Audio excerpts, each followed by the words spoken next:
నమస్తే, welcome to V3 news. లక్ష్యం సమాజైతం. నేను మానస. ముందుగా హెడ్లైన్. గ్రామాల అభివృద్ధిపై చంద్రబాబుకు చిత్తశుద్ధి లేదు. టీడీపీ అధినేతపై ఘాటుగా విమర్శలు కురిపించిన మంత్రి సుభాష్ చంద్రబోస్.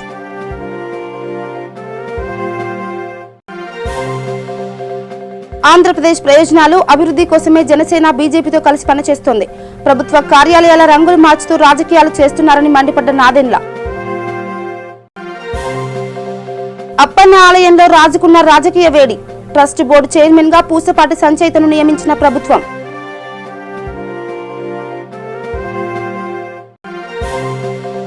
విశాఖలో వెంకటేశ్వర స్వామి ఆలయ నిర్మాణం చేపట్టిన టీటీడీ. నిర్మాణ పనులను పరిశీలించిన ఈవో అనిల్ కుమార్ సింఘాల్. ఇక డీటెయిల్స్కి వెళ్తే, గ్రామాల అభివృద్ధిపై చంద్రబాబుకు చిత్తశుద్ధి ఉంటే గతంలో జీవీఎంసీ ఎన్నికలను ఎందుకు నిర్వహించలేదని మంత్రి సుభాష్ చంద్రబోస్ ప్రశ్నించారు. టీడీపీ చేస్తున్న అసత్య ప్రచారంలో వాస్తవాలను నివారించాల్సిన అవసరం ఉందని అన్నారు. గతంలో సుప్రీంకోర్టు ఇచ్చిన ఆదేశాలను హైకోర్టులో వాదనలు వినిపించినా వాటిని అత్యున్నత న్యాయస్థానం తోసిపుచ్చిందని చెప్పారు. ప్రత్యేక అధికారి పాలన పరిచయం చేశారన్నారు. పాలక మండలి కాలపరిమితి ముగిసిన ఎన్నికలు నిర్వహించకుండా ప్రత్యేక అధికారి పాలన పెట్టారని ఆయన ఆరోపించారు.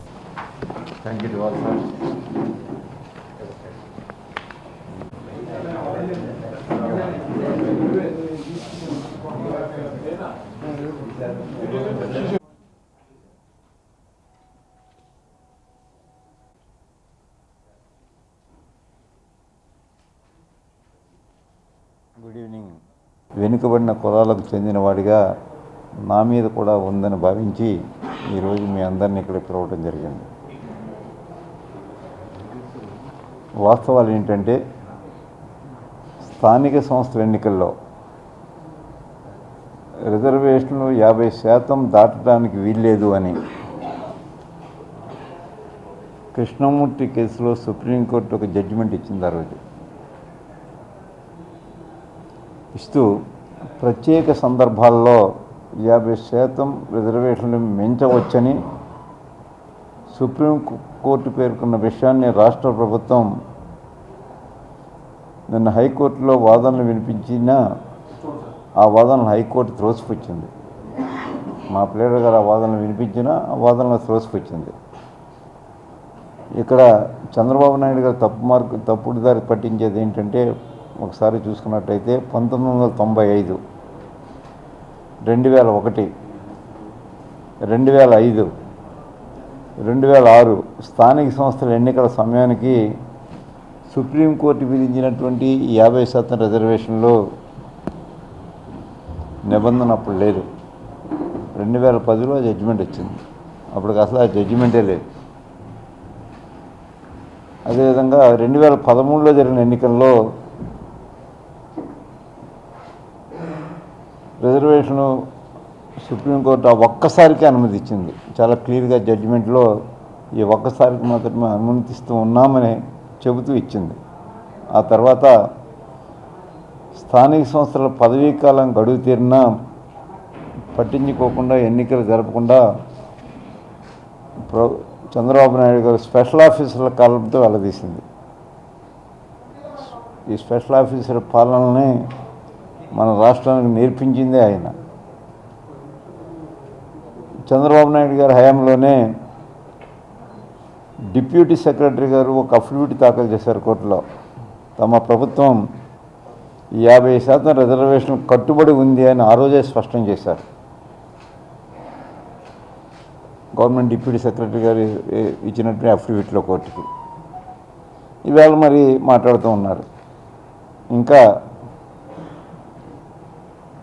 చంద్రబాబు తెలంగాణలో రిజర్వేషన్లపై వేసిన పిటిషన్పై కూడా సుప్రీంకోర్టు కానీ తెలంగాణ హైకోర్టు 50% రిజర్వేషన్లు కుదించాలని తీర్పులు కూడా ఇచ్చాయి. అటు సుప్రీంకోర్టు తీర్పిచ్చింది, హైకోర్టు తీర్పిచ్చింది. ఈ మధ్యనే స్థానిక సంస్థల ఎన్నికల్లో తెలంగాణ ప్రభుత్వానికి నిలవేసిన కేసుల్లో కూడా. ఇవన్నీ తెలుసుండి కూడా వాస్తవాలను దాసి తెలుగుదేశం పార్టీ ఈ రోజున 4-5 నాయకులతో ప్రెస్ మీట్లు పెట్టించి నాలుగు ఎలా తిరిగితే అలా మాట్లాడిస్తూ ఉన్నారు. వాస్తవాలన్నీ కూడా పక్కన పెట్టి ఆంధ్రప్రదేశ్ ప్రయోజనాలు అభివృద్ధి కోసమే తమ పార్టీ బీజేపీతో కలిసి పనిచేస్తుందని జనసేన నేత నాదెండ్ల మనోహర్ తెలిపారు. ఏపీలో జగన్ అధికారంలోకి వచ్చిన తర్వాత ఒక్క అభివృద్ధి పని జరగలేదని జనసేన నేత నాదెండ్ల మనోహర్ విమర్శించారు. ప్రభుత్వ కార్యాలయాల రంగులు మార్చుతూ రాజకీయాలు చేస్తున్నారని మండిపడ్డారు. రాష్ట్రంలో రివర్స్ టెండర్ల పేర్లతో అభివృద్ధిని అడ్డుకుంటున్నారని నాదెండ్ల మనోహర్ చెప్పారు. రాజకీయ లబ్ధి కోసమే వైసీపీ ఇటువంటి పనులకు పాల్పడుతుందని విమర్శించారు. రాష్ట్ర రెవెన్యూ పడిపోయిందని తెలిపారు. గత ప్రభుత్వం చేసిన తప్పులనే వైసీపీ ఇప్పుడు చేస్తుందని విమర్శించారు. వైఎస్ఆర్ సిపిది అసమర్థ పాలన, వెనుకబడిన ప్రాంతాలకు కేంద్రం ఇచ్చే నిధులను తీసుకురావడంతో ఏపీ ప్రభుత్వం వైఫల్యం చెందిందని ఆరోపించారు. ప్రాంతంలో ఉన్న సమస్యలపైన మా అధినేత పవన్ కళ్యాణ్ గారు ఏ విధంగా గతంలో ప్రాంతాల్లో పర్యటించి ఇక్కడ అభివృద్ధి కోసం ఒక ప్రణాళిక, ఒక చిత్తశుద్ధి, ఒక మంచి ఆలోచనతో యువతకు ఎక్కువ ప్రాధాన్యత ఇవ్వాలనే మనోభావాలతో నియోజకవర్గాల నుంచి కూడా అన్ని జిల్లాల నుంచి ఇక్కడికి వచ్చిన నాయకులు వాళ్ళ ఆవేదన ఈ 9 నెలల పరిపాలనలో ఏ విధంగా కనీసం ఒక తట్టడి మట్టి కూడా వేయకుండా అభివృద్ధి పూర్తి స్థాయిలో వెనుకపడిపోయిందనే భావన ప్రతి ఒక్కరు కూడా వ్యక్తపరిచారు. పార్టీ బలోపేతాని కోసం మేము రాష్ట్ర వ్యాప్తంగా ఇటువంటి సమావేశాలు ఏర్పాటు చేసుకుని విస్తృతంగా సంస్థాగతంగా మేము బలపడాలని మా ప్రయత్నం మేము చేస్తున్నప్పుడు ప్రభుత్వ వైఖరి గురించి ఏ విధంగా గ్రామ స్థాయిలోనూ మండలాల్లోనూ పట్టణాల్లో కూడా కేవలం ఒక ఫ్యాక్షన్ రాజకీయాలకి పరిమితమై పేదలను ఇబ్బంది పెట్టే విధంగా, బలహీన వర్గాలను ఇబ్బంది పెట్టే విధంగా, ఒక ప్రణాళిక లేని విధంగా ఈ ప్రభుత్వం పనిచేస్తుంది చాలా స్పష్టంగా మాకు అర్థమైంది. 9 నెలల పరిపాలన వాళ్ళు చేసింది రెండు ముఖ్యమైన విచిత్రమైన అంశాలు ఏంటంటే గ్రామ స్థాయిలో ఉన్న ప్రభుత్వ కార్యాలయాల్లో రంగులు మార్చారు. రెండోది రివర్స్ టెండరింగ్ అనే పేరుతోటి జరుగుతున్న ప్రాజెక్ట్ అన్నింటినీ కూడా ఆపేసి అభివృద్ధిని రాష్ట్రానికి నష్టం జరిగే విధంగా రివర్స్ గేర్లోకి తీసుకెళ్లారు. రాష్ట్ర విభజన జరిగిన సందర్భంగా చట్టంలో మనకి 6 జిల్లాలకి కూడా ప్రభుత్వం నుంచి, కేంద్ర ప్రభుత్వం నుంచి నిధులు వచ్చే విధంగా అందులో ఒక అంశం పొందుపరచడం జరిగింది.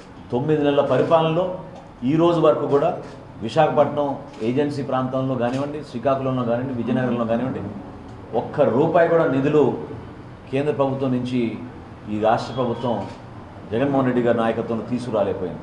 ఇటువంటి విచిత్రమైన పరిపాలన, ఒక ఆలోచన లేని విధానం, విశాఖపట్నం పైన ఒక ప్రణాళిక స్పష్టంగా ఈ ప్రాంతానికి మేలు చేసే విధంగా ఈ ప్రభుత్వానికి లేదనేది మనకు అర్థమైంది.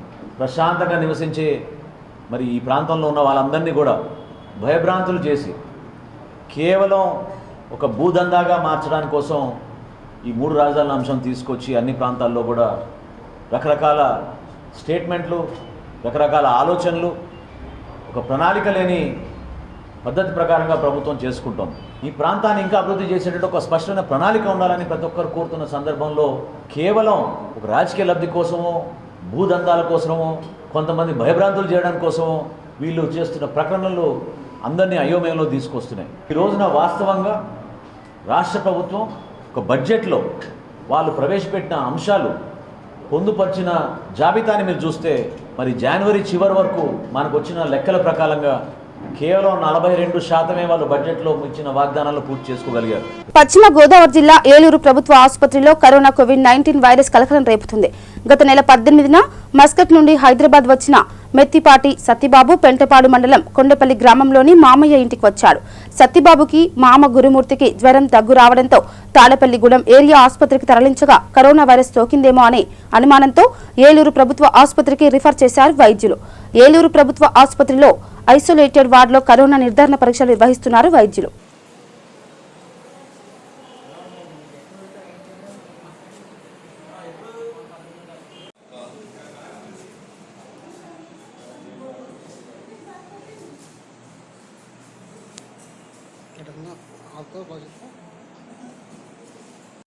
ఉండి ఊర్లో ఇంట్లో ఉండి చుట్టాల ఇంటికి వెళ్ళి వచ్చాడు. అక్కడ రాజులు వచ్చిన తర్వాత జ్వరం మొదలైంది. అంటే వచ్చి 9 రోజులు అవుతుంది కరెక్ట్గా. 10 రోజులు జ్వరం ఎన్ని రోజుల నుంచి వచ్చింది ఇద్దరికి? ఇప్పుడు మొన్న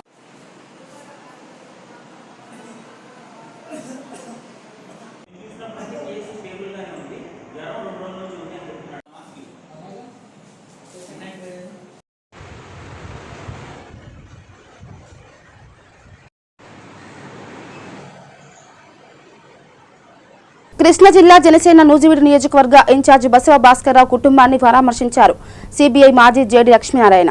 బసవ భాస్కర్రావు మరణం పార్టీకి నియోజకవర్గ ప్రజలకు తీరని లోటన్నారు.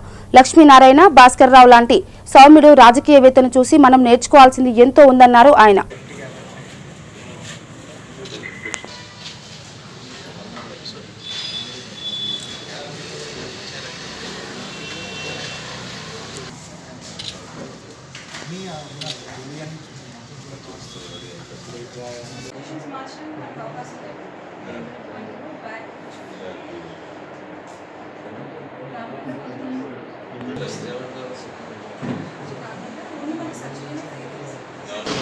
అకాల మృత్యు ఏదైతే ఆయన ఇదైందో అది వాళ్ళ కుటుంబానికి కాదు, ఈ మొత్తం నూజివీడు పరిసర ప్రాంతాల్లో కూడా గొప్ప మనందరం ఒక మంచి వ్యక్తిని పోగొట్టు ఎప్పుడు కూడా ప్రజల గురించి వాళ్ళ సమస్యల గురించి ఆలోచిస్తూ ఏ విధంగా వాళ్ళకు ఉపయోగపడాలని ఆలోచించే మహానుభావుడు. పరిచయం మాది తక్కువైనా కూడా ఆ మధ్య అనుబంధం కానీ ఒకరినొకరు మేము అర్థం చేసుకోవడం కానీ కుటుంబ సభ్యులు కానీ వీరందరూ కూడా ఎంతో ఉత్తమ ఆశయాలతో గొప్ప ఆశయాలతో ఉన్న కుటుంబం ఇది.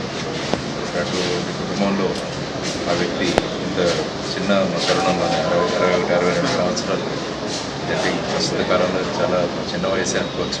ఈ కాలంలో సడన్గా ఆయన పోవడం అన్నది మనందరికీ తీరని లోటు.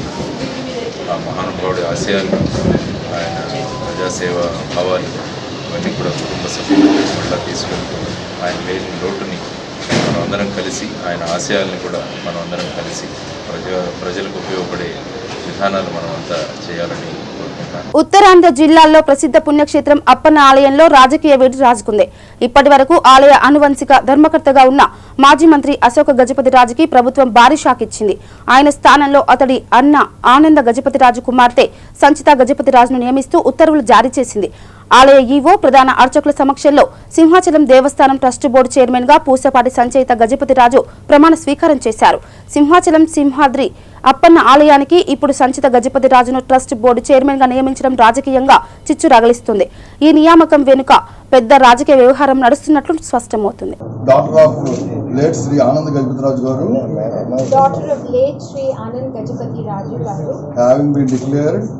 having been declared as founder family member oblique chairman of Maharaja Alak Narayan Society of Arts and Science Mansas Trust Vijayanagaram Wide GOMS number 74 Revenue Endowments Department dated 3/3/2020 do swear in the name of God solemnly affirm that I will duly and faithfully unto the best of my ability judgment on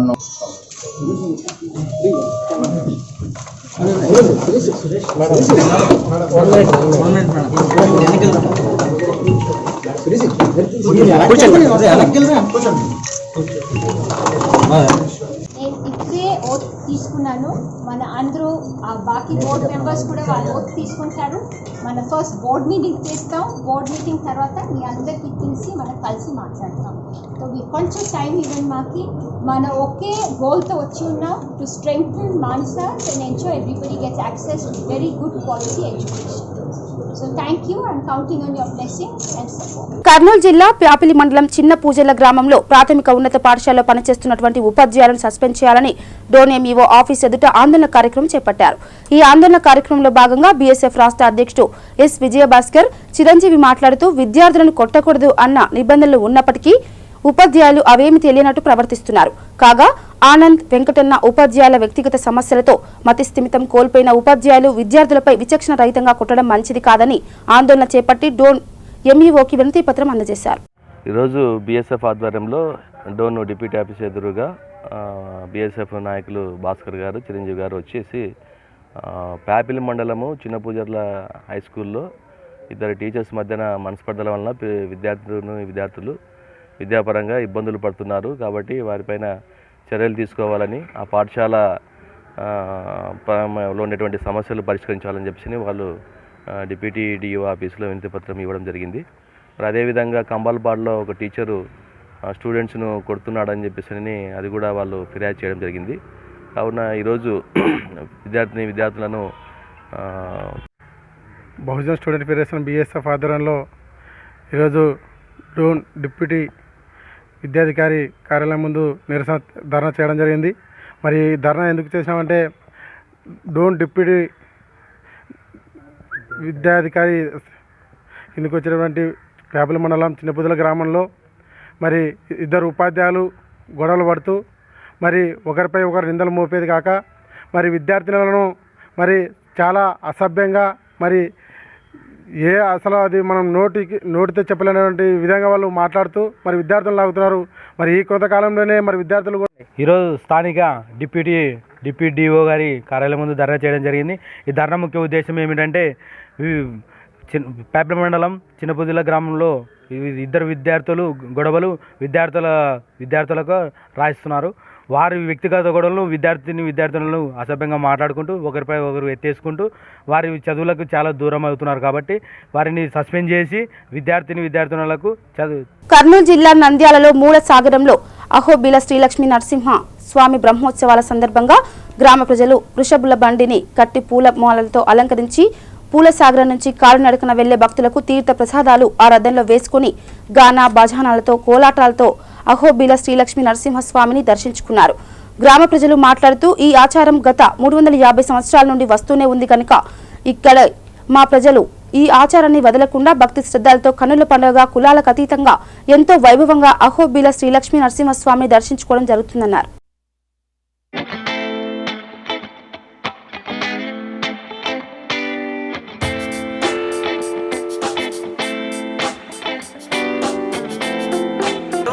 Subbarayudu. నేను నాయ బ్రాహ్మణ సేవా సంఘం యొక్క ఆంధ్రప్రదేశ్ నాయ బ్రాహ్మణ సేవా సంఘం ప్రధాన కార్యదర్శిని. అందులో భాగంగా మా కుటుంబానికి ఈ యొక్క మూలసాగరంలో ఈ యొక్క తిరునాళ అహోబిలం క్షేత్రముకు ఈ గ్రామంలో మాకు ఏదైతే ఓబులం బండి అనేటువంటి నామకరణం చేశారో పూర్వం నుంచి కూడా ఓబులం బండి అహోబిలానికి ఇక్కడి నుంచి వెళ్ళి అందరూ ఐకమత్యంగా ఈ యొక్క కులమతాలకు అతీతంగా ఈ యొక్క అవకాశం కల్పించినటువంటి పెద్దలందరికీ కూడా మేము నమస్కారాలు తెలియజేస్తా ఉన్నాం. కాబట్టి ఇది ప్రతి ఇంట్లో ఈసారి మాది మూలసగ్రం గ్రామము. ఈ మూలసగ్రం గ్రామంలో ప్రతి శివరాత్రి తర్వాత నవమి రోజు ఇక్కడి నుంచి అహోబుల బండి అహోబుల క్షేత్రంలో అక్కడ అక్కడ తిరునాళ్ళలో ఉత్సవాలు జరిగిన రోజు అన్నదాన సత్రాన్ని నిర్వహించడం గురించి అవసరమైన తిరుబండారాలు తర్వాత ఈ పొట్టేళ్ళు ప్రతినిధించి ఈ బండిలో తీసుకొని ఉత్సవంగా ప్రతి ఒక్క తీసుకొని వెళ్ళడం జరుగుతుంది. దీంట్లో కుల మతాలకు అతీతంగా గ్రామ ప్రజలందరూ. కర్నూలు జిల్లా అదోనిలోని RR కాలనీలో ఉత్తమ కౌన్సిలర్ గా వెల్లెల లలిత మధుసూదన్న శర్మని ఎన్నుకున్న సందర్భంగా వారిని సన్మానించారు. మా మీద అభిమానంతో మమ్మల్ని ఎన్నుకున్నందుకు కాలనీ వాసులకు రుణపడి ఉంటానని ఆమె తెలిపారు. ఈ కార్యక్రమాన్ని వైసీపీ నాయకులు నకుల రాజు ఆధ్వర్యంలో నిర్వహించారు.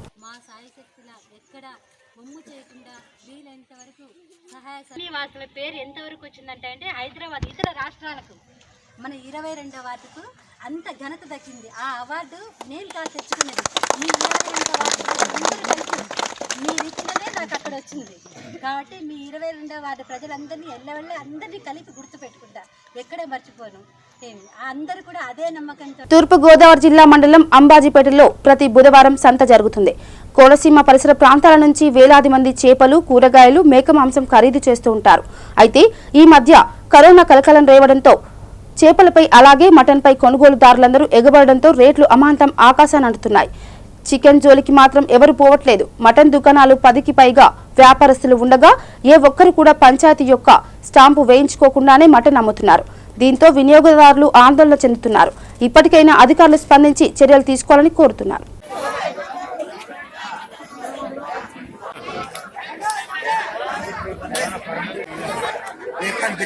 కృష్ణా జిల్లా బంటుమిల్లిలో దారుణం చోటు చేసుకుంది. 6 నెలల గర్భవతిని చిత్రహింసలు చేసి ఇంటి నుంచి బయటకు పంపించారు భర్త, అత్తమామలు.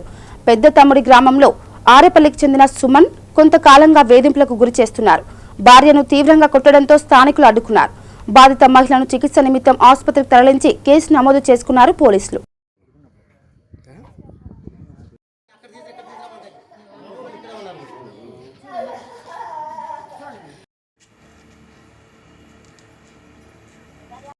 పట్టుకుని జుట్టు పట్టుకుని కొట్టేసాడు.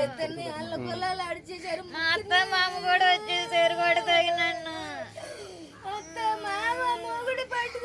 దగ్గరుండి వాళ్ళే కొట్టిస్తున్నారు. మళ్ళీ అత్త అయితే మేతకాల్లో వచ్చి అతను కొడతాయి. ఇంట్లో నుంచి దగ్గర ఎందుకు వచ్చామంటుంది. అదేమంటే నేను వండితే అన్నం తిన్నాడుంది.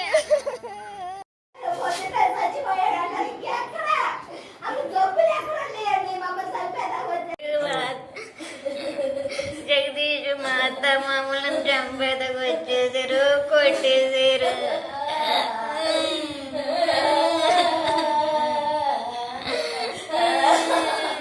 నా కడుపు మీద కొట్టేసాడు. ఎత్తు మీద ఇక్కడ వాదు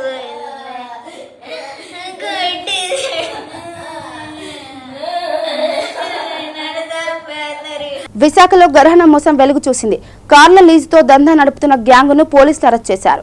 ప్రసాద్, షణ్ముఖ ప్రసాద్ గ్యాంగు ట్రావెల్స్ యజమానులను మాయమాటలతో బుట్టలో వేసుకున్నారు. అత్యధిక అద్దె చెల్లిస్తామని చెప్పి వారి దగ్గర కార్లను లీజుకు తీసుకున్నారు. వాటిని ఎంఎన్సీ కంపెనీలో అద్దెకి ఇస్తామని నమ్మబలికి అగ్రిమెంట్లు సైతం రాసుకున్నారు. అలా సుమారు 100 కార్లను తీసుకుని ప్రైవేటు వ్యక్తుల దగ్గర తాకట్టు పెట్టి 4.5 కోట్ల వరకు అప్పు తీసుకుని జల్సాలు చేశారు. తీరా అగ్రిమెంట్ మేరకు తమకు నెలవారీ రెంట్లు చెల్లించకపోవడంతో అనుమానం వచ్చిన ట్రావెల్స్ యజమానులు పోలీసులను ఆశ్రయించారు. దీంతో పోలీసులు విచారణ చేపట్టగా అసలు బండారం బయటపడింది. ఈ కేసులో 3 నిందితులను అరెస్ట్ చేసినట్లు పోలీస్ కమిషనర్ రాజీవ్ కుమార్ మీనా వెల్లడించారు.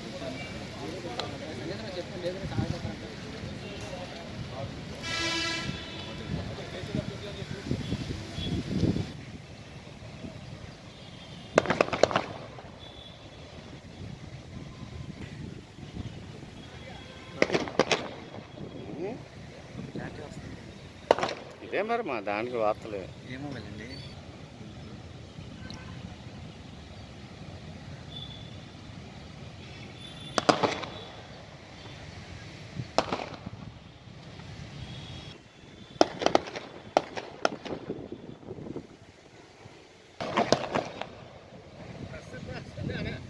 ఏది తీయాలి, అదే తీయాలి. Recovered almost 50 cars. There was a gang, these 2 gangs were operating in the Visakhapatnam city since long, and they were taking cars from the car owners on pretext that if you give car we will pay you higher rental, and on that they used to take the car, and after taking car first 2-3 months they were paying the rental, and after paying rental they became defaulters, and after taking these cars they were taking from Visakhapatnam city to either East Godavari or Hyderabad, and they were keeping these car on mortgage and taking money from the persons. And when they were taking these cars on rent, they were taking all original documents from the owner, and they were telling that because police may catch and while traveling, so we need the original documents, and after getting original documents they were mortgaging them and raising the loan on that. In that process there were 2 gang. One gang name is Adpa Prasad and another gang Sanmukha. This both the gang 3 persons are there, and what they were doing that they have opened a cab 369 one company. On that పేరు మీద వాళ్ళు తీసుకుంటున్నారు. After తీసుకొని తర్వాత they were mortgaging. So like that they have taken till now 98 cars from the Visakhapatnam city and mortgage to various peoples, Hyderabad and East Godavari. Out of 98, 27 cars were recovered earlier because some of the owner gave a complaint on which recovery happened. Now we have recovered 50 cars and 37 car from the one gang Adpa Prasad Nunchi and 13 car from other fellow, still 21 cars have to be recovered from their position. Visakha Madhurawada Rushikonda సమీపంలో TTD నిర్మిస్తున్న వెంకటేశ్వర స్వామి ఆలయాన్ని TTD EO Anil Kumar Singhal పరిశీలించారు. విశాఖ ఋషికొండ సమీపంలో 10 ఎకరాల స్థలంలో నిర్మిస్తున్న ఆలయానికి 10 కోట్ల నిధులను కేటాయించామని, అందులో భాగంగానే ఇప్పటికే 17 కోట్లతో పనులు పూర్తి చేశామన్నారు. ఏప్రిల్ నెలాఖరు నాటికి దేవస్థాన పనులన్నీ పూర్తి చేయాలని ఆదేశించామన్నారు. మే 14న విగ్రహ ప్రతిష్టాపనకు ఆగమ పండితులు నిర్ణయించారని ఈ సందర్భంగా తెలిపారు. అలాగే తిరుమలలో స్వామివారికి చేస్తున్న అన్ని సేవలను విశాఖలో నిర్మిస్తున్న ఆలయంలో నిర్వహిస్తామన్నారు.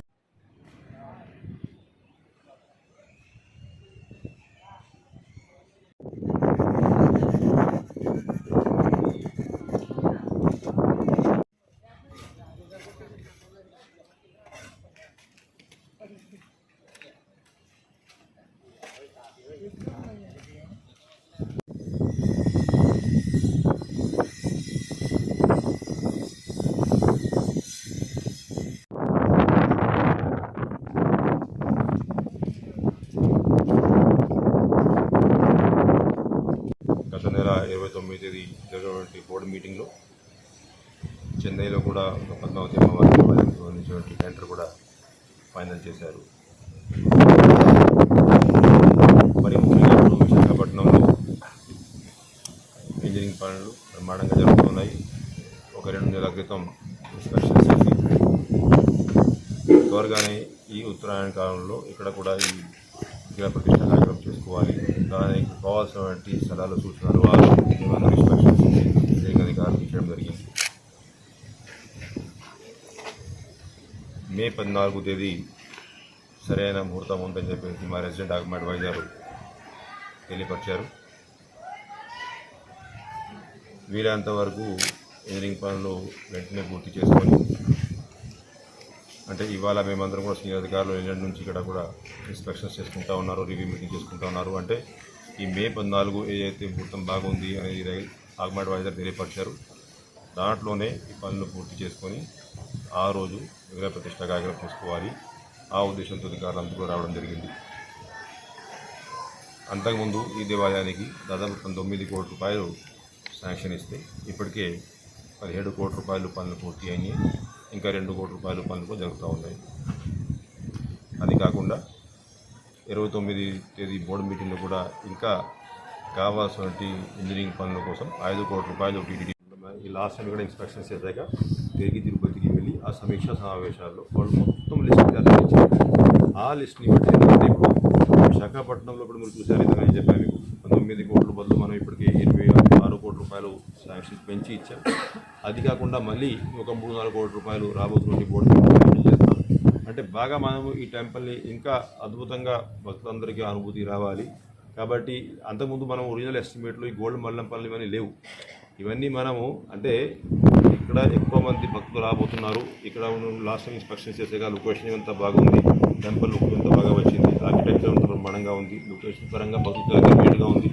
మనం ఈ మెట్ల మార్గం విధంగా రోడ్ మార్గం బీటీ రోడ్ అన్ని 2 కూడా సిద్ధం చేసుకుంటే వేలాది మంది భక్తులు ఇక్కడ వచ్చే అవకాశం ఉంటుంది. కాబట్టి డీటెయిల్డ్గా మీటింగ్ పెట్టుకుని వాళ్ళు ఏదైతే సలహా ఇచ్చారో అన్ని రంగాల్లో మనం ఇంకొక నెల తర్వాత మళ్ళీ ఈ అధికారులు అందరూ వచ్చి ఇప్పుడు ఏదైతే నిర్ణయం తీసుకుంటాం దాన్ని మళ్ళీ ఒకసారి ప్రోగ్రెస్ అంతా రివ్యూ చేసుకొని ఎట్టి పరిస్థితిలో కావాల్సిన ఫెసిలిటీ ఇక్కడ క్రియేట్ చేయాలి. రంజారెడ్డి గారు మీరు మొత్తం డీటెయిల్ కాపీ ఇవ్వండి. ఎట్లా ఉందంటే ఇప్పుడు మనం మామూలుగా అయితే ఇక బులెటిన్ ముగించే ముందు హెడ్లైన్స్ మరోసారి. గ్రామాల అభివృద్ధిపై చంద్రబాబుకు చిత్తశుద్ధి లేదు. టీడీపీ అధినేతపై ఘాటుగా విమర్శలు కురిపించిన మంత్రి సుభాష్ చంద్రబోస్.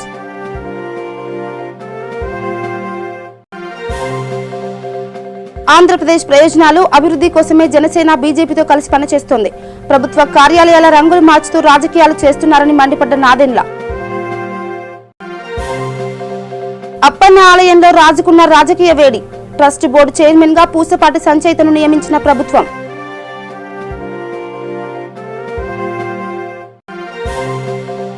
విశాఖలో వెంకటేశ్వర స్వామి ఆలయ నిర్మాణం చేపట్టిన టీటీడీ.